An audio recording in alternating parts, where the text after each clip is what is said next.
Alright, what's up, guys? So, today, if you missed class, obviously, I have the PowerPoint up here for you guys to look at and check out. It's a little sparse, which is why I've added the audio, because as you guys know, I really don't like PowerPoints. I kind of just like talking from the hip, or actually, I really prefer letting you guys kind of discover the stuff on your own. I'm kind of here just to guide you. That being said, if you just look at the PowerPoint and mute me, which I know my voice can be kind of grating, you won't get anything out of it. You actually have to listen to me through this. But think about the cool thing. You see me at school, you see me at home, can't get enough of me. I'm just that cool of a guy. Alright, anyways, talking about the colonial era, talking about self-government, talking about all these kind of things, what always gets neglected is pirates. And it's neglected for a reason, because a lot of people think it doesn't have to do with what 8th graders need to learn. It doesn't fit these state standards. I disagree. I looked it up, I looked online, I looked at the official state standards I'm supposed to be educating you guys on, and I can make sense out of it. I can make it so you can apply what you learn about pirates to what you're supposed to take away from 8th grade overall. Because the power of pirates derived from the absence of centralized states that could mass a force capable of defeating the raiders, and it demonstrates the positive aspect of a central government. Okay, that's what I wrote in my notes. Translation: because there was no unified government, no real unified colonial force to stop the pirates, they were able to be really successful, and their success demonstrates why the colonies needed to be unified with centralized governments, or at least mother countries, like Great Britain taking care of them, or France or Spain, or one of the colonial powers we talked about. So, now you guys got that backstory, we can move on. Oh, and I will expect you to be calling me Captain Mustinen from now on instead of Mr. Mustinen. This is no negotiation here. That's the truth. Alright, so the ancient pirate word comes from Latin pirata, and pirates have actually, like it says in the slide, been around since the 14th century. So-called sea peoples kind of congregated around the Aegean and Mediterranean Sea, basically around Greece, the back half of Italy. That was kind of their domain because those are the main trade routes at the time. And at one point, even you hear about the Roman Republic, the Greek civilizations, they were pirates at one time because raiding sea ships was so. It was an successful way to become wealthy during the ancient times. There were these people called the Illyrians, and these were probably the most prominent pirates of the ancient age. One of the coolest stories about them is, well, you guys know Julius Caesar, the great Roman dictator, or at least you've heard something about him. The Illyrian people actually at one point took him hostage while he was a general, and they said, okay, we're going to hold him hostage for what would today be the equivalent of 25,000 gold. Well, Julius Caesar, even though he's a captive, kind of looks at them and says, I'm with 50,000 gold. You make Rome pay 50,000 gold for me. So the Senate, the Roman Senate, ticked off as it was, just goes and pays 50,000 gold for the return of Caesar. And he turns around, goes back, ransacks all the pirates, and crucifies them. So, kind of, I guess you could say Caesar was an agent of karma, kind of like the Joker in the Batman movies, but that's another side story. I'm getting sidetracked. What else do you guys need to know? Oh, the Illyrian people in a series of wars in 229 BC, 219 BCE, and 168 BCE. That ended the Illyrian piracy. They were no longer prominent in the Mediterranean, and you saw the rise of the Roman Empire, and then just the general rise of civilizations. So pirates kind of lost their prominence during that time. If you look on a map, think about it, Aegean Sea, Mediterranean Sea. Think about where the pirates' bases of operations were. What were similar between them, what were different between them. This obviously requires some outside research, but at the same time, it's not that difficult. Google pirates in the 14th centuries. You can use Wikipedia if you want. My point is, look at what they have in common, look at their similarities and differences, notice the role geography played, because you'll consistently see that over and over again. And you can write a sentence about it, just take note of it. It's significant. You guys should definitely know that. Now, I would argue history's strongest pirates were the Vikings because they acted in the way pirates did. They're typically not called pirates, but they acted in the way pirates did. They raided, they used ships, they had order, but they were seen by civilizations as barbaric. Yeah, originated from Scandinavia, so you can see it on the map, Norway, Sweden, those kind of areas. Look at the areas they raided as well. Look at the green, and what's really interesting is that if you look at the green where it says Permia and Volga Bulgars, I didn't even know this. Like, I was searching this up to teach you guys, and it turns out they actually raided river systems all the way down in the Caspian Sea. You don't hear about it as much because history is like the old expression goes, history is told by the victors.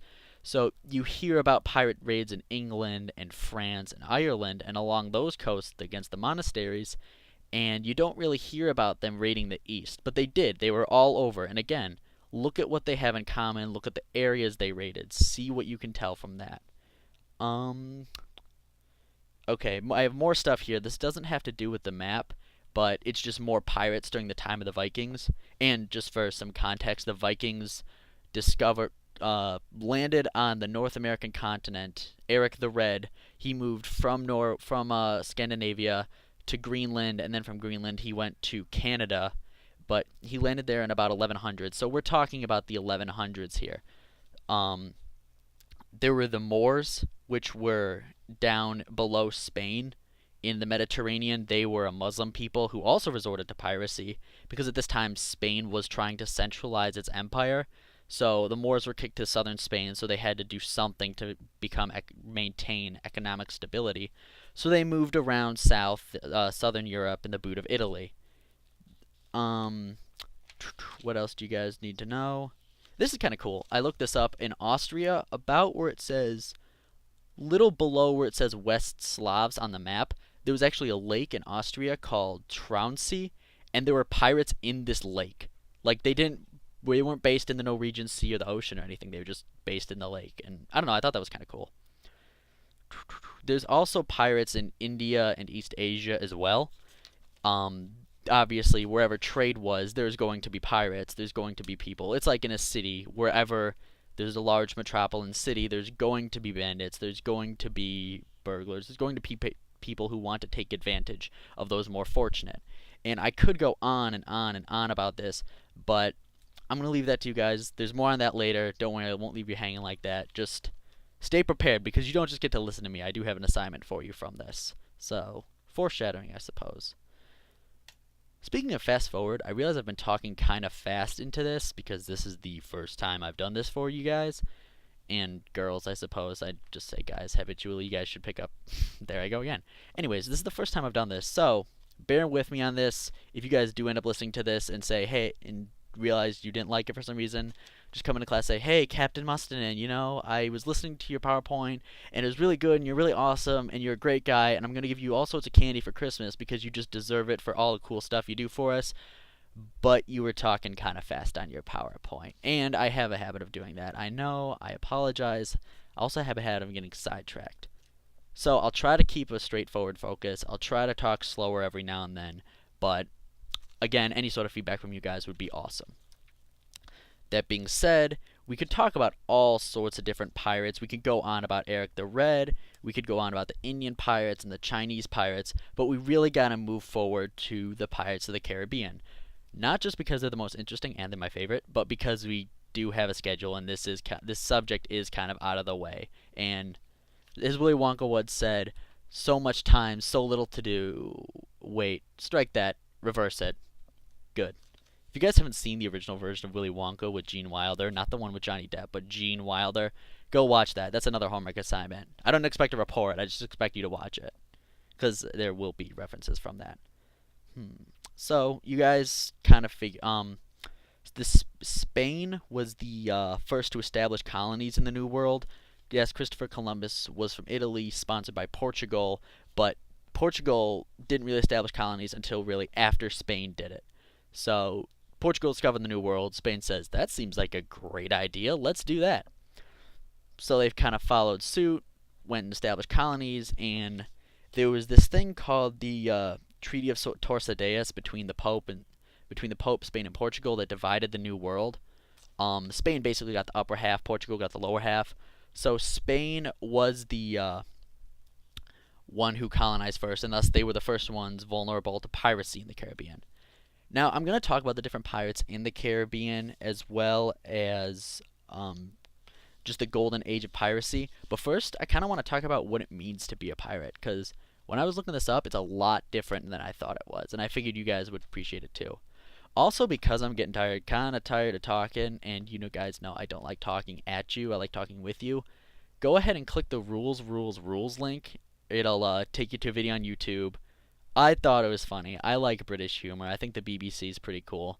But pause the video, watch that. Once you're done with that, grab a drink, whatever, walk around, shake it out. I don't expect you to sit here for a long time. Then come back to the PowerPoint and join up with me again.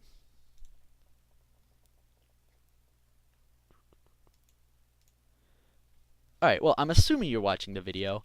You're done watching the video. And if you guys didn't realize, a lot of the codes in the video were real things. Like, they did have to go to bed at 8, as the PowerPoint reads out. There I go, telling you guys not to read off PowerPoints and me reading off a PowerPoint. Do as I say, not as I do. So pirate life was complex. There was a government. There was governments on the ship. The pirate crew kind of elected the captain, and then the captain served as the unquestioned leader during times of battle, and he would just dictate orders, tell people what to do during the fighting.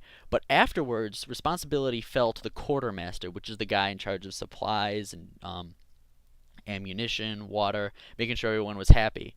And they did this because they recognized a distinction in that the pirate captain wasn't necessarily always the best manager, and the manager wasn't always the best general in battle. You can't always be good at both things. Some people are, like me. I'm a great teacher and a great person. However, if I was on a pirate ship, I would be the captain and the quartermaster, but that's because I'm running the ship.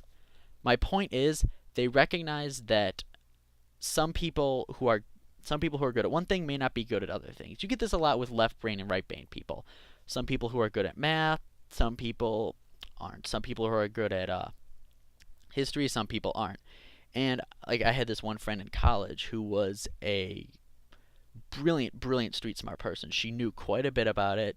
She knew just how to interact in social situations. Academically, on tests, not so much. But there's that whole yin and yang going through there. What else do you guys need to know about this slide? Alright, I have this in here for this slide. I don't really know why. I can probably just tell you about this on the next slide, so I'm gonna skip ahead here. So, there you go. Alright, see, I'm psychic. I'm predicting the future, even though I made this slideshow. Anyways, believe it or not, governments in the Caribbean did hire pirates for their own personal use. There was a large series of wars going on in the Caribbean at the time. One was the War of Spanish Succession. Another one was just a continuation of the 30 Years' War, those are whole nother stories in themselves. I'm not going to get into it right now. But one of the most famous was Sir Francis Drake. And in 1577, Drake was secretly commissioned by Queen Elizabeth I of England to attack Spanish colonies on the American Pacific coast, which is to say, he went from the Caribbean around the Straits of Magellan, the first Englishman to do so, which is around the bottom of South America, to the Pacific side, and started raiding Spanish treasure ships and giving some of the gold back to England. I believe he gave 30,000 gold pieces back to England, and he kept 10,000 for himself. And these are what was called privateers. They were essentially legal pirates, paid for by governments. And France had them, Spain had them. Francis Drake is the most famous, but there was the French pirate Jean Hamelin, who raided English ships off the coast of Jamaica in the 1680s. There was, all sorts of these legal pirates out here, but they all followed that code that you saw on the last slide. Now, here's a question for you guys. What surprises you about this code? What does it suggest about actual pirate life? What do you take away from it? Just what do you think? Like, does it contradict what you already thought about pirates? Did you already know the code beforehand? I'm legitimately curious, because when I was in school, they didn't teach anything about pirates. That's why I'm doing this for you guys. But if you guys know this, it's all old hat for me. No problem, Mr. Captain Mustin. What are you talking about? I'd like to. I want to know. I want to try to make sure I get the best information for you guys. All right. I'm already on page 2 of my notes. We're moving through this fast. This is awesome.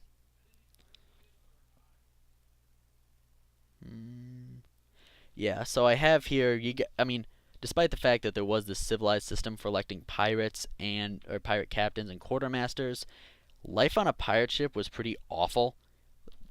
uh, medical uh, medical assistance was rough. You had a toothache, out comes your tooth. Oh, you accidentally got your arm cut, off comes the arm to prevent infection. Scurvy was rampant. A lot of the times they'd have to resort to eating rats. The whole thing about in Pirates of the Caribbean, the movies about rum, that's legitimate. The pirates would rather drink rum than the water because the water's sitting in barrels. It's still, it's gross, it gets infected with bugs. Rum, however, like most alcohol, ages with time and gets better with time. So the rum, they'd actually drink the rum as opposed to the water, at least after a while. And I thought the grossest part was that sometimes there would be weevils or maggots in the meat and bread, and they'd eat it anyway because they needed the protein. No, maggots just don't do it for me. They're nasty. So life was rough, but the point is there was more opportunity on the pirate ship than there was on land at this time. And by this time I mean the late 1600s, like late 1500s to about the early 1700s, because life in the Caribbean was nothing more than just rough and tumble, hardcore labor. Like the death rate in the Caribbean was about 1/3 because we talked about indentured servants in class, and there'd be all sorts of indentured servants on the Caribbean in addition to slaves, and there's such a steady supply of them that masters felt no remorse in working them to literally the death. Like they would work them till they died, and then they just get a new shipment in. So is either life of that or life on a pirate ship. And life on a pirate ship is much more preferable, even from today's standards, than working till death. Now that will change, and that's how it kind of ties into the colonial aspect, how opportunities in the colonies outweighed opportunities at sea. This also, which coincides with the formation of a centralized government. But that's enough on this slide. I spent too much long. All right, this is just kind of a video to reinforce the pirate code. Um, you know, watch it. Probably I talked for a while again, so pause me, go around, pet the dog, pet the cat. Probably gonna find my cat around here somewhere. Pet it because it's lonely. Yeah, watch the video, enjoy, take a break.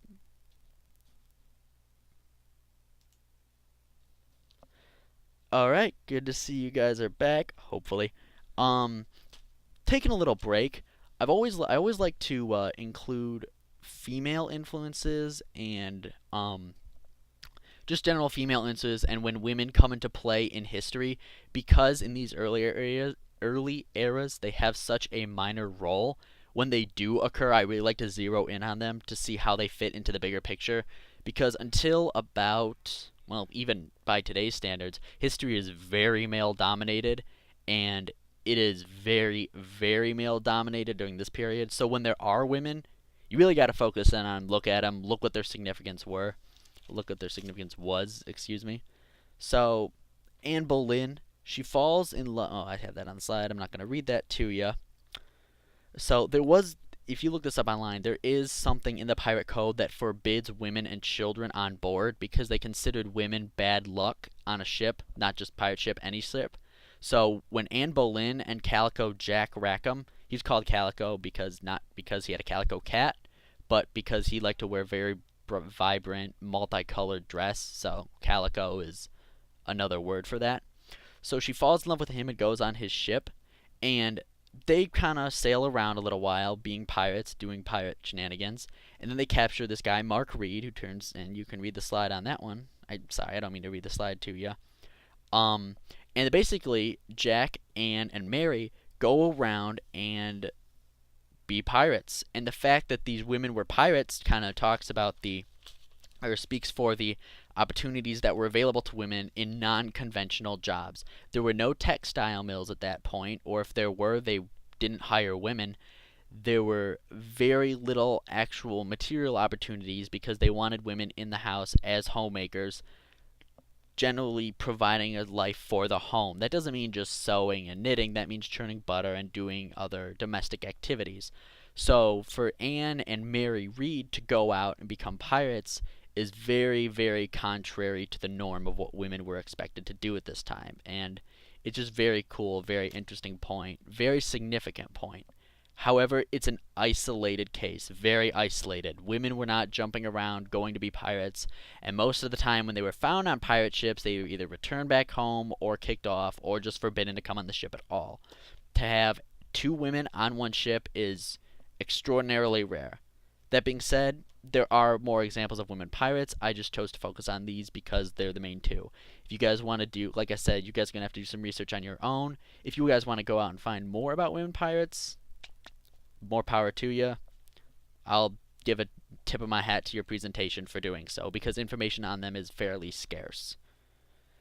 Oh, just as a fun little side note, Reed and Bonnie both quote unquote, which is to say, this is what they said. They plead our bellies when they were caught, which is to say they were both pregnant. So you can, and back in those times and today, you can't execute a pregnant woman. A woman? Yeah, we'll say that. But Reed ended up dying in prison after childbirth in 1721. Yet there's a little bit of contention about that. They think she did. Not really. They're a good 85% sure. They have no idea what happened to Bonnie. They have no record of her being released, executed, or what. They think because her father was actually a wealthy merchant in Carolina, he ransomed her back, whisked her away, didn't want anyone to find out about her because she was kind of a shame, kind of a blight on their family. Um, but like I said, we don't know. Alright, so we're getting close to the golden age of piracy, but I just want to show you guys where the pirates were centered. Obviously during the golden age of piracy, these were not all Spanish colonies. Through a series of wars, France and Britain claimed some as well. But when you hear people talk about the Spanish Main, the red outline is what they're talking about. These are the areas Spain explored and controlled for itself. And this is where the Treaty of Tordesillas comes in that we mentioned earlier. Spain essentially got what you see here upward, and Portugal got lower. So Portugal got Brazil, Peru, and Chile and stuff like that, where Spain got the Caribbeans. And in the long run, Spain's holdings potentially created more benefit. Spain kind of squandered it in a series of wars, and because it just made rather foolish decisions. But point is, this is the Spanish Main. This is when you hear, oh, he's the most fierce empire of the Spanish Main. This is the area they're talking about. A lot of these areas, especially in Mexico and northern South America, were retained by the Spanish. Others in the Caribbean, around Cuba and Haiti and the Dominican Republic, which Cuba is the big long one. Haiti's and the Dominican Republic are to the right of that big chunk of island. That was known as Hispaniola. Those eventually fell into British and French hands. And I'm pointing my finger at the computer like you guys can see this. I see, even at home I talk with my hands. You guys don't escape that. That just happens. Alright. What do I have to say about this? Alright, yeah, now we're looking at the height of piracy because we kind of understand what exactly it means to be a pirate. Again, look at the map. Describe to me what you see. I'm not looking for anything significant at this question. What do you see on the map? Use your eyes, just look. Write down observations.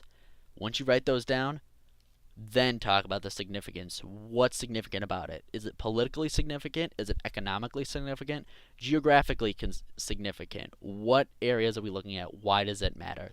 It's this whole thing of a big so what. Like, yeah, we can see this, but what does it matter? But the point is you got to write down your observations, what you see first. And just like I say, KISS. Keep it simple, stupid. That's how it works. Alright. I apologize for this one. This map is nuts. Like, arrows pointing everywhere, things you can barely read. But if you kind of squint, you can see where it says Portuguese territory, different territories of other nations. And, you have the arrows pointing all over as major trade routes. But I just wanted you guys to get a picture of what the global trade meant at this point, how it was concentrated, where it was coming from. You guys know about the triangular trade, or we will talk about the triangular trade, but it also expanded beyond that, and I want you to see and kind of understand, and this gets at why piracy was so prominent, why it was actually not a legitimate, but it was an effective way to make money. You have the major trade routes outlined in red, the smaller ones in other colors, but for the most part, this is this kind of suggests why piracy is so prominent, because you have all these goods flowing back and forth and stuff going here, going there. You have all essentially it's essentially loose change on the ocean, and the pirates wanted to pick that up and just live a life off the ocean. All right. Again, this one's super messy. You can barely even read it. But if you can kind of pick it out here, you can see Nicaragua on the left, the West Indies. These are just the excuse me, sorry about that. You can see these as these are just the Caribbean trade routes, all the different areas they traded out within the small microcosm of the Caribbean, as opposed to the greater world. And this really, really is poignant in how it shows you exactly why piracy was so prominent in the Caribbean, because you have all, again, loose change flowing back and forth. And it wasn't just that the pirates wanted gold or wanted money and they'd take it back home. They wanted to literally live off their boats. They'd raid merchant ships with water and sugar and other subsidies on there that they could use to survive. And they'd take those, send the other ship on its way, and just live off the boat. They didn't have any reason to dock except if they needed, extra supplies or more crew, or to sell some of the goods they stole. So, let's move on to the next one. Alright, this one I have a lot of information for, so bear with me here. Sorry about that. We're going to be getting to another little break here soon. But the point is, we're entering the golden age of piracy. You can see the dates up there, and Francis Drake, who I alluded to earlier, there's a little picture of him. I like always these Spanish and English guys from this era have that little pointy beard going for them. Like, I don't think the mustache looks so good, and his hair is kind of receding, but that pointy beard, that's pretty fierce. That's like, you don't mess with me. So, let's talk about, let's actually get at why it's a golden age. I was kind of hoping you guys would kind of pick up on that in the last two slides, but I'm really going to get into it here just because it's a lot to take in. Now, one thing I didn't mention, but I really should, is that there's two real different types of pirates. We already mentioned the privateers, Francis Drake, da-da-da-da-da-da, but a lot of them we don't mention, but the one I'm starting to talk about now are the buccaneers, the ones who lived off the sea. And a lot of these buccaneers came from the privateers, because after the War of Spanish Succession ended, I can't remember the date on this one. Wikipedia it. Look it up. Wikipedia is awesome for dates. You will never hear me bash Wikipedia for not getting dates right. So, at the end of the War of Spanish Succession, nations really, really decreased their navy. They fired a lot of boatmen. They fired a lot of their privateers, and all these people were suddenly left without a job in a new world where there wasn't a lot of jobs available, so they naturally became pirates, because that was what there was to do. That was a way to live. They could go back to England, but a lot of them didn't want to do that because they liked the adventure, they liked the excitement. So essentially, the home countries, Spain, France, and England, these are the big three I'm going to be talking about, but there's also the Dutch and Portugal as well. They kind of created the pirates because they weren't thinking, basically. Again, you always got to think about your actions. You can't be like the Joker and just do. You can't be like a mad dog chasing cars. Consider your actions, consider the repercussions of them, because that's what these nations didn't do, and look what happened to them. They got ransacked by pirates for about 30 years. So, Treaty of Madrid, that's the one that ended the Spanish War. I don't know why I have that in here. That's really not that significant. But point is, there was an en masse, which is essentially to say a large, just a large group who were unemployed privateers who quickly turned to piracy. 1630, Treaty of Madrid. Yeah, I'm gonna say I expect you guys to know that. I don't like dates a lot, so I don't expect you to know 1630. Just know this general date, 1700 to 1730.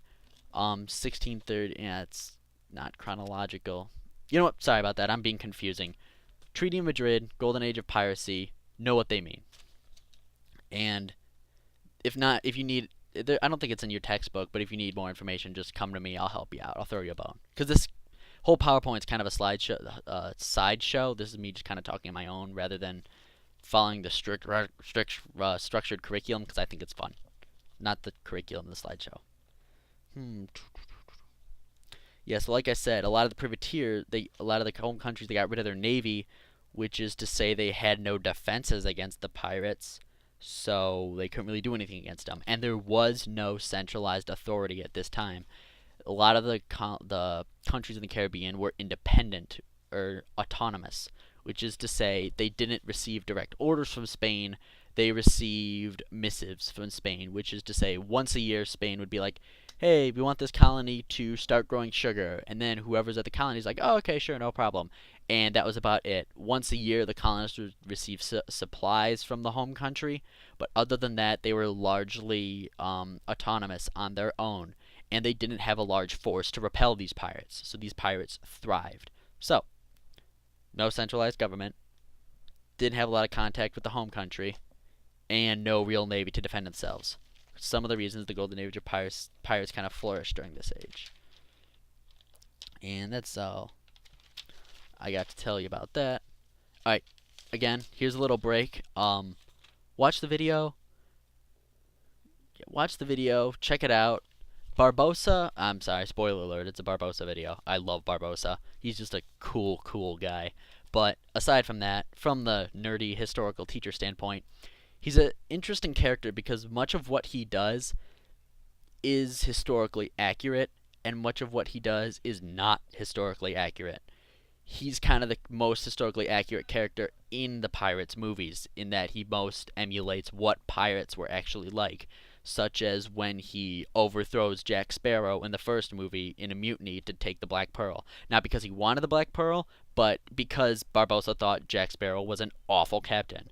I know that's blasphemy to say, but I think Barbossa would be a better captain than Jack Sparrow. Sorry, Captain Jack Sparrow. Anyways, pause this video, watch that one.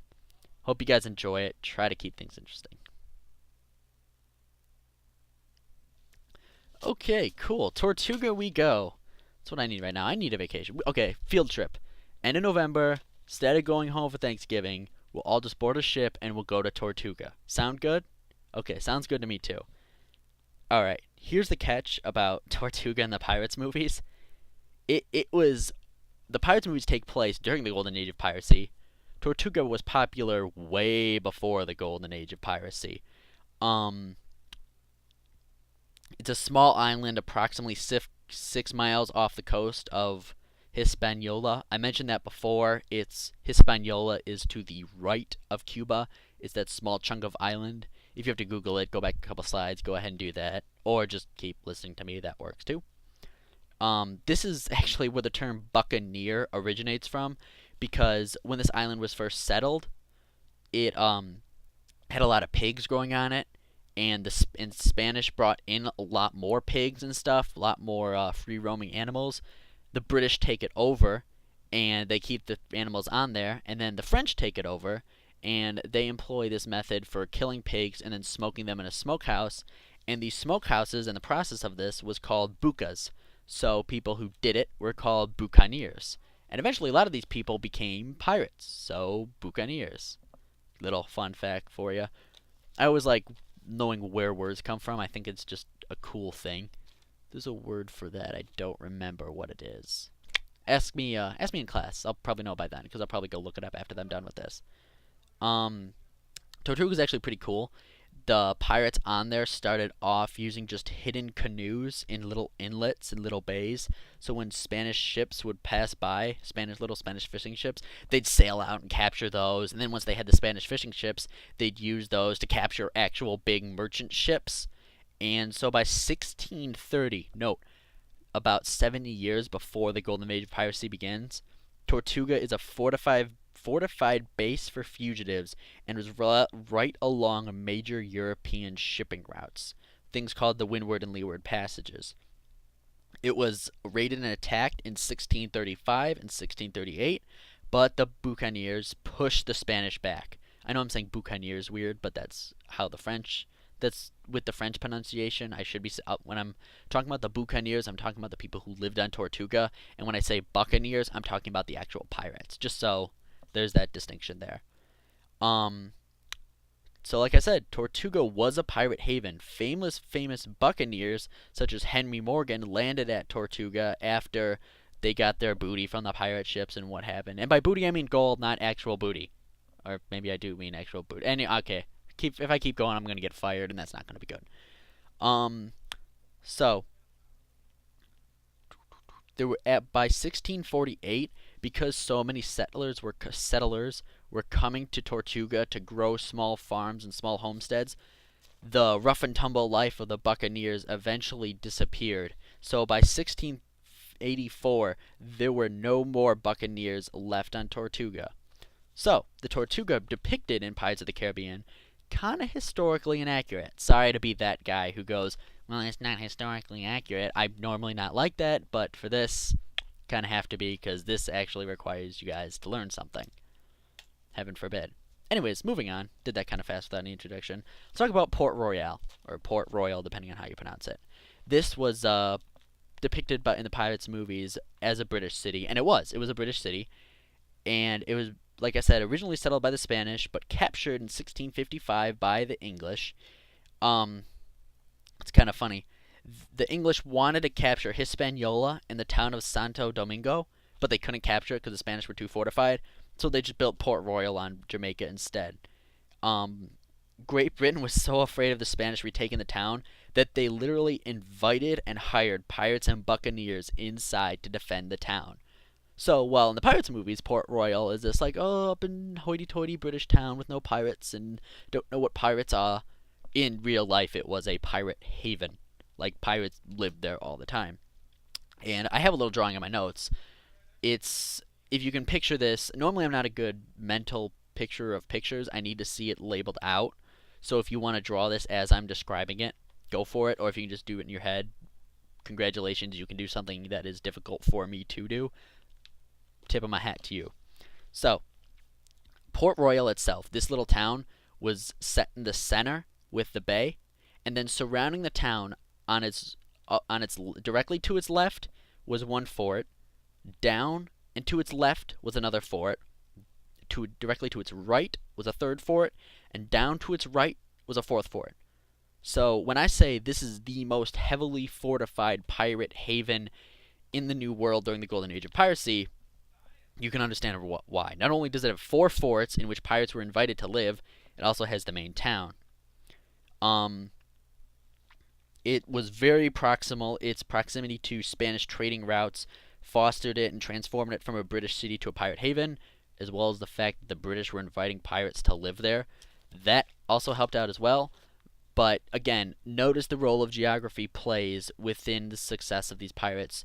And again, geography plays a huge role throughout history. It's the way geography is taught. It's taught very dry. Here's the continent. Here's how to label it. Here's the country. Here's how to label it. Here's the city. Here's how to label it. Here's the river. Here's how to label it. Bueller, Bueller, Bueller, Bueller.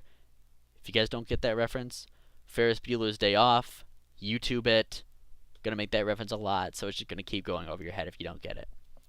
Anyways, shows the role of geography, and geography is a lot more, I like to call it wet than dry, because geography can be incredibly interesting if you teach it right. And this is one such example of how geography is really cool, how these coastal towns played a role in the success of a major historical group, pirates. By 1690, this town was as large as Boston, commercially, merchant-wise, and just population-wise. It was huge. Port Royal was giant in the Caribbean. However, on June 7th, 1692, a massive earthquake destroyed the town.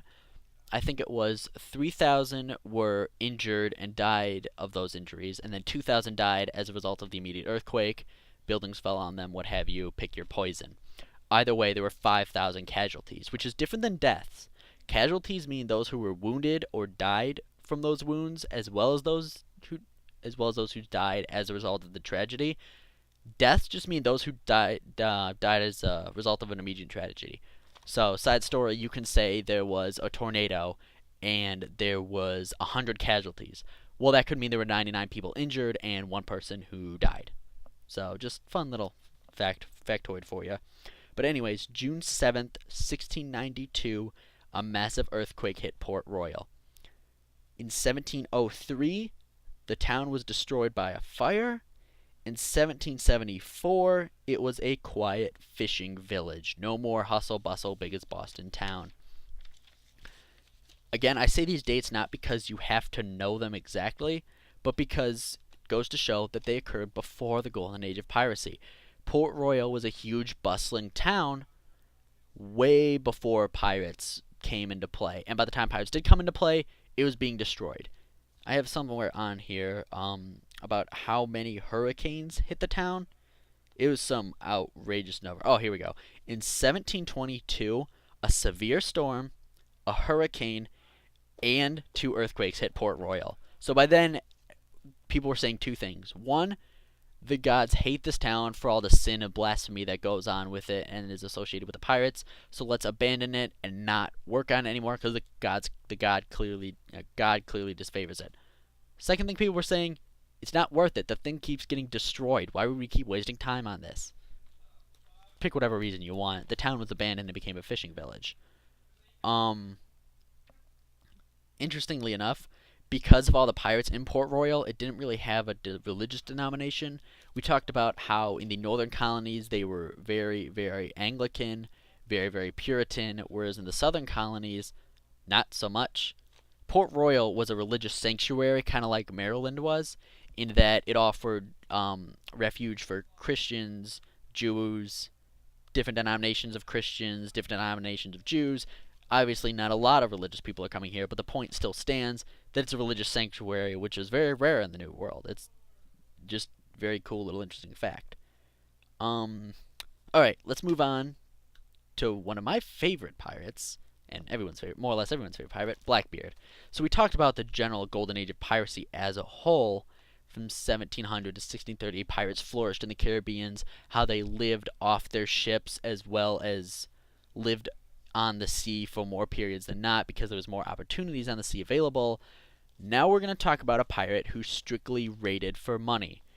Blackbeard, don't get me wrong, was completely ruthless. He was not trying to just become a pirate because there was nothing else. He was a bloodthirsty monster who loved to attack pirate ships, who loved the thrill of battle, but yet he was very shrewd in picking his battles. He did not go out guns a-blazing, charging ships. He was very tactical, very strategic, because he didn't always have a large crew. And though the Queen Anne's Revenge, the flagship, had 40 guns on it, which is just a monstrous amount, 20 on each side, do the math, he didn't like to directly engage the British forces because he was usually short on his crew. And a lot of this is because for funsies, he used to shoot his crewmates just as like, I'm in a good spirit, shoots his crewmates. I don't get it. It makes no sense. It's bad leadership, but he's Blackbeard. He's rich. He does what he wants. Helped that he was also a little crazy, but let's talk about kind of his origins. He was born in Bristol, England in 1860. He fled England for the Caribbean, serving as a privateer during the War of Spanish Succession. So here's a perfect case in point example of a privateer turned to pirate after the war. And his name was most people believe his name was Edward Teach originally. It's good. 85 to 90% of the sources I checked said his name was Edward Teach. There were some discrepancies here and there, but I'm gonna stick with that name for now because it's the most legitimized.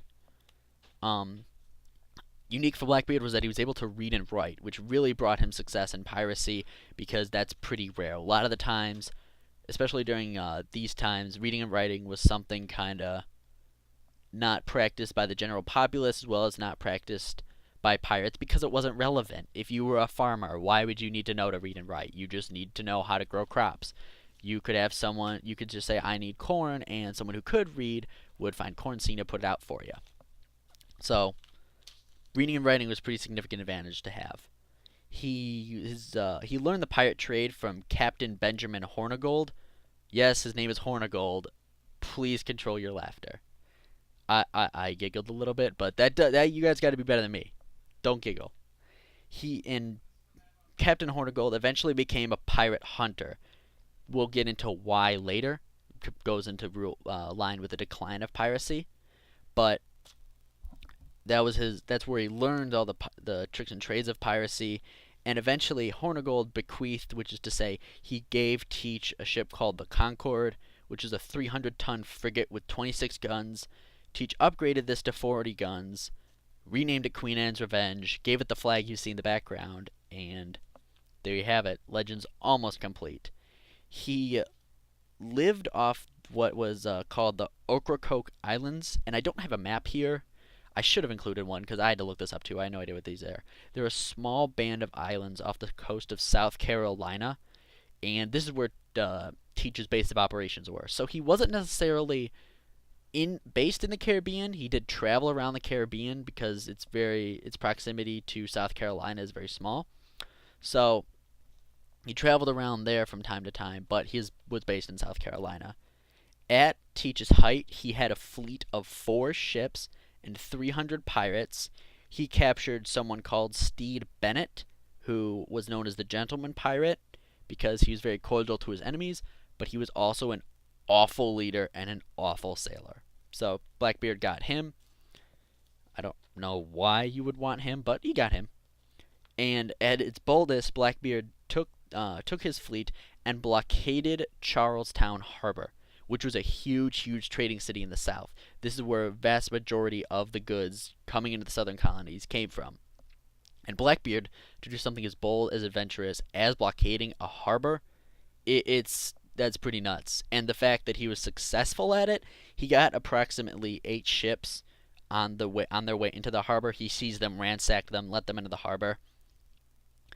He was successful, which is just nuts because pirates don't do that. They do quick lightning raids, try to outmaneuver the other ship, get into its weaknesses and breach its defenses, and then force the other ship to surrender. They don't go for all-out assaults. So Blackbeard was kind of atypical in that he assaulted a harbor.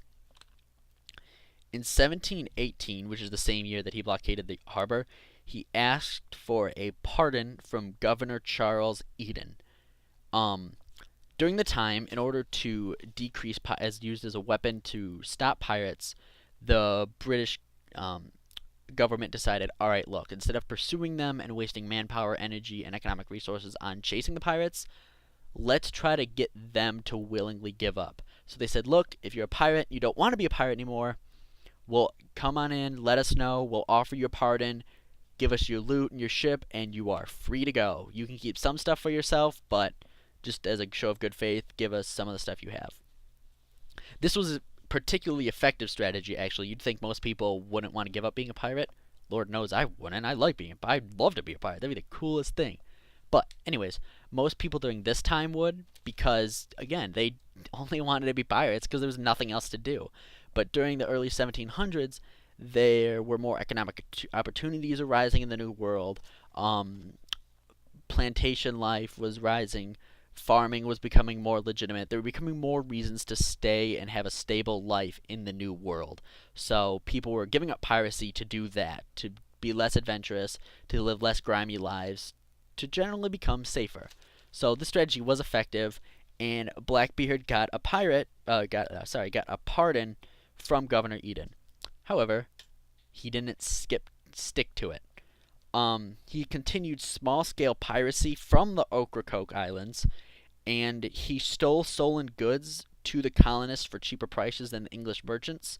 So, say he stole a barrel of sugar, he would sell that to the colonists for less than what the English merchants were selling it for, because he didn't have to include a tax and tariff, and everything he sold was 100% profit, whereas what the English sold, some of it had to go here, some of it had to go to this trading company, some of it had to go to the government, so they had to increase prices in order to make a legitimate profit. So the English government did not like him for this reason. The colonists did, English government not so much because he was taking away revenue. And from Ocracoke, he threw this massive party, like this giant pirate party, and invited some of the most famous pirates, such as Calico Jack, who we talked about, this guy named Robert Deal, and Israel Hands. These names are other pirates that you guys might want to look up later. He invited them all to his home at Ocracoke Island, and they were drinking their rum and doing pirate things and being rowdy, and I think this is hilarious that he's able to do this, but it really ticked off the governor of Virginia, Alex Spotswood. And through a series of arrests and legal battles, Spotswood discovers where Blackbeard's hideout is, and he musters a force to arrest him. He gives the guy you see on the right, Lieutenant Robert Maynard who controlled the HMS Pearl. Um, he told him to take the Pearl and another ship, the HMS Lime, from the sea and attack Blackbeard from the sea, because he had Governor Spotswood had a land force coming, and then he had Maynard corner Blackbeard in from the sea, because the Ocracoke Islands and Blackbeard's base comprise a little inlet, so there's one way in and one way out. Good defensively, but if you blockade that, you're essentially screwed, which is what happened to Blackbeard. This is interesting because a governor, a central authority of the colonies, is able to muster a force against Blackbeard and stop the most famous pirate on the Spanish Main. The most fearsome pirate is attacked by a legitimate colonial government, a centralized force, whereas before they couldn't do that because there was no centralized force. There was no resources to do that. So here's where you really see the governments of the colonies coming into play. The real power of not large government, but basically you see a transition here from weak, kind of scattered governments with no contact with the home country to really actual governments with legitimate force behind their words. Their bark is not larger than their bite, as the old expression goes. They're able to act and stop these pirates, whereas before they could not. What else do I have here? Okay, this is another thing to add. Blackbeard's force is no longer 4 ships and 300 men. When he got his pardon, he sold those. He gave up a lot of his men. He really concentrated his wealth. And so when Maynard attacked, Maynard had about 57 to 62 men total. He had about 33 on the Pearl and 24 of them on the Lime. Blackbeard had about 25 men total on a smaller ship called... oh gosh, what was this one called? I believe this one was called the Revenge. Not the... not Queen Anne's Revenge, just called the Revenge. So Blackbeard only had 25 men, so he had about half of Maynard's force. Despite this, he was able to once Maynard came in the bay and started attacking, Blackbeard outmaneuvered both of Maynard's ships, so they got stuck on sandbars. Blackbeard moved his ship right in between them and let loose a broadside, which is to say he took the cannons from both sides of his ship and just fired them right into Maynard's, who were stuck on these sandbars. This destroyed about a third of Maynard's forces. Like, just outright wrecked them. And Blackbeard thought he was getting away. Maynard still had the numerical advantage, but the fact that Blackbeard did this much damage with just few little maneuvers kind of demoralized some of Maynard's men. But Blackbeard was a very cocky pirate. He tried to maneuver again to do another broadside. His ship got stuck on the sandbar. So essentially, it was who could get the ship off the sandbar first and attack the others. Maynard recognized this, so he took all of his men from the ship he was on and had them go under deck. He had them he said, everyone get off the top deck, go under deck, hide. So they didn't even try to get off the sandbar. So Blackbeard got off his sandbar and attacked the ship Maynard was on, and because in history defenders always have the advantage, the rule of thumb is in order for the attacker to succeed over the defender, they need 3 times the force as the defender does. So say the defender has 3 people, the attacker needs 9 to win successfully, because defensive positions are always more advantageous than attacking positions. Look for an example of this. Look to Bunker Hill. You guys know what happened there. That's how that worked. So Maynard hid his men under the ship, and Blackbeard's men sailed on board. They landed on the ship. They kind of looked around. Maynard's men burst out of the bottom of the ship and started attacking Blackbeard's. Now, not only do they have the numerical advantage at this point, but they have the advantage of surprise, which is something you always want. That can just make or break battles. The significance of that cannot be overstated. And then they also had the advantage in terms of training. Let's not forget Blackbeard, although he was a scary guy lighting his beard on fire before he charged into battle, wearing 6 pistols. It doesn't show in this picture, but he had a belt with 6 pistols on each, so he had approximately 12 pistols total. he was not a tactically his crew was not as tactically trained as Maynard's. Well, the old saying goes, you're only as strong as your weakest link. Maynard's weakest link was much stronger than Blackbeard's because Blackbeard's weakest link was a scurvy pirate with no formal military training, whereas Maynard's men was a member of the British Navy. So he had that professional training, he had that tactical advantage, and so when the pirates attacked, from the minute they attacked, they really were outgunned, outmanned, outmaneuvered. It was more or less a losing battle. Nevertheless, Blackbeard charged in, pulled his pistol, Maynard pulled his, both fired. Maynard's hit Blackbeard, and you can actually kind of see that in the picture. If you see on Blackbeard's stomach, he's kind of got a little blood there. Maynard's pistol hit, yet Blackbeard kept fighting. He slashed at Maynard, and despite what this picture shows, this is not true. This is kind of just dramatizing the event. Blackbeard took his sword, smashed Maynard's sword. You can see that on the ground of the picture. But right as he was about to charge and deliver the death blow, a Scotsman with a broadsword, and if you ever see a broadsword, broadswords are monstrous. They're giant 7-foot, two-handed beasts, came up behind Blackbeard and slashed his throat. Even then, Blackbeard was slashed another 20 times and shot another 5.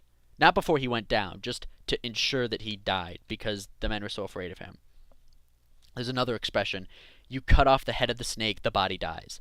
Blackbeard goes down, the rest of the crew surrenders like that. It was a losing battle from the start, and once Blackbeard was down, there really was no hope of winning it. So ends the role of Blackbeard, arguably history's most famous pirate. And this kind of began, the original start of the British Navy hunting for pirates. They are no longer passively intercepting them where they can. They are literally hunting pirates down. The Spanish developed the convoy system. You hear a lot in history classes how, the convoy was developed in World War II. No, it wasn't. It was developed much more before that. The Spanish practiced that, which is to say, these are just random numbers. I'm just picking these off the top of my head. Say you had 3 merchant ships, you would have 6 Spanish galleons surrounding them to protect them. That's the convoy system. And that kind of really deterred pirates because pirates did not travel in groups. They picked off the loner members of the pack. This really, really put a damper on pirate activity. Now, I guess I forgot to eliminate this animation. I had animations in this slideshow, but due to some technical errors, I had to take them out. It was becoming a problem. But watch this video of the link here. If it doesn't work, if the link doesn't appear, go to YouTube, search Hoist the Colors, and click on the one, it's about 2 minutes and 41 seconds from Pirates of the Caribbean. You guys, if you've seen the movies, you should know this scene. It's about a little boy about to be hanged in a line of pirates, and the little boy starts singing, and all the other pirates start singing the song Hoist the Colors. It's a really kind of dark, dreary song, but I really think it fits the mood for the end of the golden age of pirates. Oh, and this is Blackbeard's head, by the way. What Maynard did is he severed Blackbeard's head from his body, threw his body into the water or on land, and then hung Blackbeard's head from the main bow mast of the ship to show that not only had he killed Blackbeard, but that other pirates could be killed, hunted, and destroyed if Blackbeard could. And Maynard wanted the monetary reward for killing Blackbeard. So watch the video, pause this video, watch that one. My voice is becoming really dry, so I'll try to finish up here, and I'm sure you guys got other homework for other classes, so I'll try not to take too much of your time here. Yeah, just talk to you guys in a few seconds. Alright, welcome back. So we have here a quote from Woodes Rogers, Piracy Expelled, Commerce Restored. He kind of embodies the end of the golden age of piracy, which occurred in about 1730s. English colonies were unifying. Spanish developed the convoy system. Piracy was becoming less and less of an opportunity, so much as a hazard. And then opportunities within the colonies themselves far outweighed the advantage of piracy. The governor of the Bahamas, Woodes Rogers, began his purge of piracy in July 1718 from this city called Nassau, which is in the it's in the Caribbean, Woods himself is British, but I believe Nassau was Dutch at one point because there was a Maurice of Nassau and he was Dutch. Double check me on that one. Not sure. Again, I don't. I know everything, just not everything. Um. Again, he offered pardons to split the pirates amongst themselves so that most pirates would give themselves up. Yet he had a privately funded naval force that he would use to hunt down and take down pirates. He would gather his armada or small fleet and go out and hunt down and take down the pirates as much as he could. He's kind of like again, I love Batman movies, so this is about the third Batman reference I've made, but he was like Gordon in The Dark Knight Rises. He was in The Dark Knight Rises, Gordon is described as a wartime police commissioner who is going to be put aside by the mayor because Gotham is in a quote unquote peacetime. Woods was a wartime governor. Once all the pirates were hunted down and once piracy stopped being a massive threat, and once it was rendered more or less a minor nuisance in isolated scenarios, he was kicked out of his governorship in 1722 and thrown in debtor's prison for using all of his money to fund these sources. So it's kind of English government saying, hey, good job, you really helped us out here. Now, by the way, you're done. Get out. Fortunately, he was restored. This one has a happy ending. He's restored to governorship in 1728.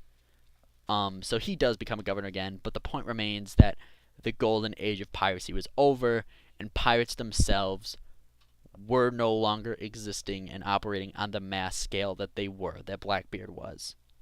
Oh wow, I'm actually done. Well, no, not yet. I got a couple more things to go through. Just wrapping things up for you guys as I put away my notes. You can probably hear me do this. Just answer these questions for me. These I actually do want written down.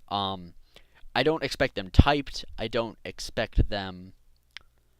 I'm sorry. I don't expect them typed, but I do expect them to have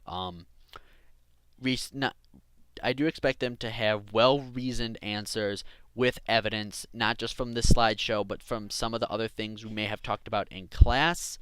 Some of the things you looked up on your own. As you can see at the bottom, I want you to research a particular pirate, a group of pirates, or even a pirate hunter. The first two questions I want about a paragraph for. And by paragraph, I do not mean 3 sentences. I mean about 5 to 7 sentences for each question, supported with evidence, and turned into my desk. Well, I don't know when you're watching this, but turned into my desk in 2 days. It's a day per paragraph. I think that's more than fair. It's taking into consideration other classwork you may have for other classes, as well as the fact that in terms of overall importance, this pirate one is more of a tangent. This is because it's interesting and I can apply it to the main curriculum, and you guys really can use this as an advantage over other students who do not have me as a teacher. See, you guys are so lucky. You just get the guy with the curly hair and you get win all around. But anyways, paragraph, each one, due on my desk in 2 days. Researching the particular pirate. This is a project. I told the people who were in class about this, I will give you a day in class to do this. You can use information from the PowerPoint, use outside sources. Again, I have the same rules about Wikipedia as I do with other sources. You can use it, but for every time you use Wikipedia, I expect at least 2 other sources to accompany it. So that being said, I'm not going to give you a standard number of sources I expect. You guys should know my expectations by now. But if you use Wikipedia, that automatically means you need another 2, because I hate reading report after report where all the students write the same thing, all from Wikipedia, and then I get upset, and the more reports I read, I give them lower grades, and I get angry, and that's just not fair to you guys. So, same rule about Wikipedia, but like I said, I will give you a in-class day to work on this. Use books, obviously, use what you can. I want for this pirate, I'll give you more. I have another sheet for this this third question. I just want to make sure you guys have it. I'll give you more information about it in class, and that's about it for this PowerPoint. I mean, I really hope you guys learned something from this. I try to make it significant. I try not to be like, oh, Justin really loves pirates, so he wants to talk about pirates for a while. I try to relate it so it matters for you guys, so it has significance, so there's a reason to it, so it connects. That being said, if there are any questions for me whatsoever, you have my email address. Shoot me an email. It can be a quick question like, "Hey, you talk kind of fast here. What's up with that?" Or, "Hey, I really liked your PowerPoint." And in all seriousness, I do build myself up a lot, and I do joke around about how amazing I am. I make mistakes. I know I do. Best thing you can do for me is let me know. Don't talk about it behind my back. Just let me know. I want to know what I can do to improve and help you guys. This kind of classroom I kind of want to foster where we just talk it out. So, anything I can do to answer any questions about pirates, any more information you want about pirates, any more information you want about this PowerPoint, shoot me an email and really just enjoy the rest of your night. I mean, you may have other homework, but if you don't, then watch TV, do what you can, read. Yes, that's what I'm supposed to say as a teacher. Pick up a book, start reading. Da da da da da. Either way, relax. Thanks for tuning in. Hope you guys enjoyed it. Oh, and I have like 5 more slides of sources.